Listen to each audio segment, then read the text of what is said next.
Don't you take a bath in the pool? Yeah, I'm a pool shower guy. Yeah. So that's like I showered last night in the hot tub. Was my shower. I got in the hot tub. I shower in the hot tub, and then I get out. Does anybody else do this on the team? Like, does anybody else go? We're going to shower in the pool today. Your skin looks incredible. Oh, thank you. And mine looks pretty red. I'm assuming. I've got acne on my cheeks for whatever reason. Yeah, no, I saw that. I should have gotten hair. I should have gotten makeup. No, you shouldn't have gotten anything. You have no shoes on. Yeah. So why would we even start with makeup? I mean, the difference between you and I just feel like there's a lot of people in your world. This is how I live. Like I have a fear of being alone. Yeah. So I'm quite the opposite of you. The downfall of Two Bears, One Cave is worse than we initially thought. If you've been following my channels over the last few months, I covered the guest bears, Stubby and Chrissy D, who covered for Tom and Bert over the summer for 6 episodes while Tom was off shooting a movie and Bert was shooting a TV show. And those 6 episodes were the best the show has been for years. But when they came back, the drop-off was crazy. We all knew this was going to happen though. Tom and Bert have been so lazy over the last couple of years. Bert even admitted recently that he just pushes out content for the sake of it and doesn't care if it's good or bad. Tom has almost completely checked out of podcasting and stand-up comedy now that he's rich enough to buy his way into Hollywood. However, things aren't as simple as that. Check out the numbers on the last 2 episodes of Two Bears, One Cave with Bert as the host. Those are Fighter and the Kid numbers. I've never seen an episode of Two Bears with views that low. That is absolutely insane. Tom is still managing to do okay on his own, but these Bert episodes are a real problem. Not to mention the overall drop-off in views for YMH Studios in general. 2025 will go down as the year things really started to turn for podcasts. We're witnessing JRE and Flagrant's numbers continue to decline. Several podcasters are calling it quits or they're in the process of winding down, like The Fighter and the Kid, but the drop-off in views for Bert's content has been crazy. I didn't think it would happen this quickly, and there's going to reach a point very soon where Tom isn't going to be able to keep YMH Studios up and running with these numbers. They've got a bunch of staff in the background, plus the overheads for multiple studios. It's not going to be long until Tom's propping up the whole business with his own cash. And so Sebastian Maniscalco was on this week's episode to promote his upcoming comedy special, and things got awkward as soon as they hit record. Your new special is not coming out till November. It's so good. Oh, I had to stop it. I had to stop watching it. That's how good it is. Oh, shot beautifully, shot gorgeous, really covered top to bottom at the United Center. How many did you shoot? And this is inside baseball stuff for comics, but how many did you shoot? 2. We did 2. That's it. You're done. Do you need to do anything else? I asked that to what are we doing? Are we, how long is this going to go on? I'm sure you guys are all asking. You're like, how long do we have to come to this house? How long does this go on? For me, it's like, what else do you have to do on top of the stand-up comedy? I mean, you're a guy who's dabbling in a lot of facets of entertainment. Is this because you absolutely love doing all this stuff, or is this the fact that just it's feeding the stand-up? Where are we going? I mean, that's a great question. I think Segura's done doing stand-up. Bert just completely deflected that question and threw Tom under the bus. And even if you keep playing that clip, Bert never actually answers the question. He just rattles on about how it was never Tom's dream to be a comedian. He'd always wanted to be an actor, director in Hollywood, so I think it's common knowledge now that things are coming to an end. And all of these guys have been open about how podcasting boosted their stand-up comedy ticket sales. The whole comedy podcasting ecosystem has always been about monetizing publicity, which has been working for years. They've been able to promote their stand-up while raking in millions of dollars in ad revenue. But the downside is that this has led to overexposure, and now it's massively backfiring on Bert. It's taken a while, but now that his fans are finally seeing him for who he truly is, they're choosing not to watch anymore. To make things even worse, because these episodes are all banked weeks and sometimes months in advance, Tom was more than likely absent from this recording because he was in Saudi Arabia at the Riyadh Comedy Festival. So when he gets back to the studio, the hate is going to be even worse than it is now. And having Sebastian Maniscalco on the show really amplified just how bad things have gotten. You're a sensitive guy. You cry, Yeah. you cry like you have no problems crying on iPhone, this and that. My cry is secret. I don't like show the crying. Yeah, For real. you show everything though. I show everything. Yeah, I'm a little bit more like I cry, but you're not going to see it. You know.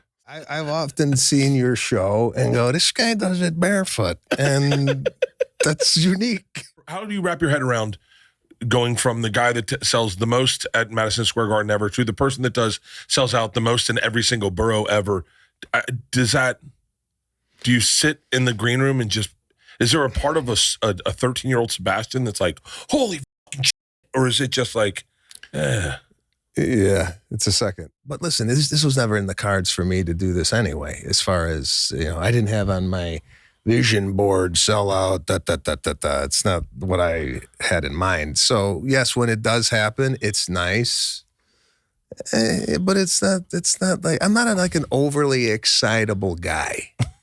I think I celebrate a little bit more in private than I would do around people. I feel like, the difference between you and I just feel like there's a lot of people in your world.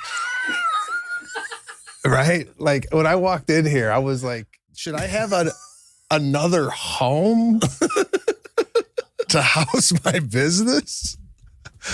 And then arguably, your business is way bigger than mine. The answer is yes. This is how I live. Like I have a fear of being alone.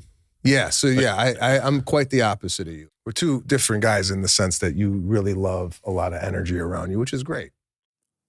So for those of you who don't know what's going on here, YMH Studios is located in Austin, Texas, where Tom and Christina live. Bert's still based out of LA, and when it's a Bert-only episode, then he shoots it from his own studio, rather than having to fly down to Austin just to record a podcast, because we all know how much Bert loves flying. Anyway, so Bert's got his Bertcast studio, Something's Burning, and a second Two Bear studio in some random house, along with all his staff who manage his tours and festivals. That's why Sebastian was like, what the fuck is going on here? Why are there so many people here just for Bert? And it's no secret that Bert has full-time staff dedicated to promoting and selling his tour, which he does with a bunch of other comedians every year. However, now that things are slowing down for comedy podcasts and stand-up comedy in general, it's going to be interesting to see what happens with all of Bert's shows and his tour. Because if Tom throws in the towel and says, fuck this, I'm sick of doing stand-up and I'm sick of turning up every week to entertain a bunch of pores on these podcasts, I'm rich now, so I'm just going to go and do whatever I want without having to worry about keeping this shit going. Well, what happens to Bert? We're seeing how he can't sustain his own content without Tom, and all of a sudden, it's turning into the next fighter in the kid. And I said this in a video over on my main channel just the other day, Brendan Schaub is the end game for all of these guys. That's where they're going to end up. We're already seeing Rogan getting bitter and angry at all the hate he's been getting. Andrew Schultz is hitting back at his own fans and gaslighting them about the Riyadh Comedy Festival, and now Bert's about to reach a point where he's going to have to start laying off staff and downsize his operation because his views are tanking. We're witnessing the death of the top 250 comedy assassins in real time. There's only a handful of us in the world, meaning like probably 20,000 comedians that know the feeling. Wait a minute, you think there's 20,000 comedians? What are we grouping comedians now? Buddy. As far as, is the guy doing videos in his living room making people laugh on the internet, is that now a comedian? According to my kids, yeah. I would say it's however many I follow online on Instagram. Probably not as many. I'd say maybe 200 comedians then that are working comedians, paying the bills comedians. Okay. 200 to 400, I would say, just roughly. And out of that 400, fucking half of them are hacks. Well, then that's another story that we have to get into as far as like, are these people even funny? Yeah, or do they know what it's like to write material, or are they struggling to keep it going on stage? The thing I'm attracted to, the joy of a bit is like when you say it and then as you say it, you've left it, but your brain goes, you know what I should have said with that is this. And then that next time you go on stage, you got another 3 minutes with it. And you're like, oh, this is going to be a bit. But only a small finite group of people know that feeling. These are the brain surgeons of comedy, an elite group of middle-aged men who dress like their daughters' boyfriends, sitting in podcast studios lecturing us about the genius of their ability to throw a dick joke, a trans joke, and a COVID joke into a 1-hour special. I just ripped apart Brian Callen's new comedy special on my Patreon a couple of days ago and showed how he stole one of Dave Chappelle's jokes from 4 years ago. I also reviewed Bert's special from earlier this year on there as well, and all of them are absolutely fucking diabolically shit. By the way, in my Brian Callen video, I threw in a quick comparison of Brian and Sebastian Maniscalco, so go and check that out via the link in the description if you're interested. But my point is, the proof is in the pudding. Like Sebastian just said there in that clip, whether these top comedians are actually funny or not is a whole different question altogether. Bert just couldn't read between the lines. And if you needed evidence as to why Bert's on his way out, this episode of Two Bears, One Cave with Sebastian played out like a post-mortem. Hey, real quick, I wrote down some things last night that I go, does Sebastian do these? Okay? Because these are things I do. And I was wondering if you do any of these. Do you pee outside? Oh, I have peed in my backyard. Yes, I have done that. Yeah, Nice, but okay. I don't make it a habit. So you wake up out of bed in the morning, this morning. You get up, you wake up. Do you put on clothes to go into the house, or do you go into your underwear and make a cup of coffee? I put a robe on. Do you have a robe? No. Put a robe on as soon as I get up. What the fuck? You put a robe on? Yeah. You put a robe And on? I have robes, different robes for different times of the year. Do you wear slippers? No. I'm not wearing shoes now. I know. I don't wear slippers. I usually come out butt naked.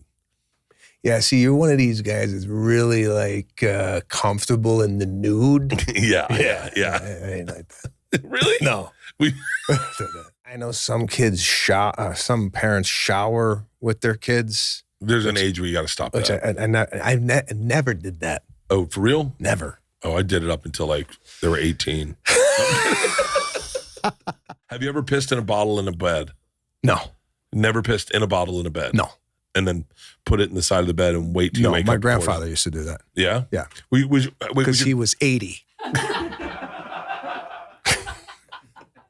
Don't you take a bath in the pool? Yeah, I'm a pool shower guy. Okay, yeah. So that's Like I showered last night in the hot tub was my shower. I got in the hot tub, I shower in the hot tub, and then I get out. Does anybody else do this on the team? Like, does anybody else go, we're going to shower in the pool today? Leanne actually showered after the hot tub. It was like a lunatic. Yeah. Yeah. That's normal. Nah. It's clean. It's clean. This whole episode was about Bert. That's what he does. He's suffering from what I like to call late-stage narcissism.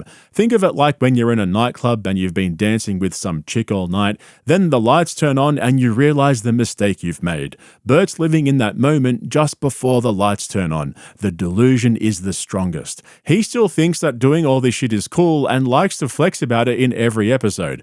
By the way, Bert, if you're watching this, your acne is from the TRT. But only time will tell how much longer Two Bears will be around for. If Tom's smart, he'll hire Chrissy and Stubby as permanent replacements, and if that does happen, Bert will probably explode from jealousy and rage. For now, though, I'm happy to sit back and watch the entire Top 250 ecosystem crash and burn.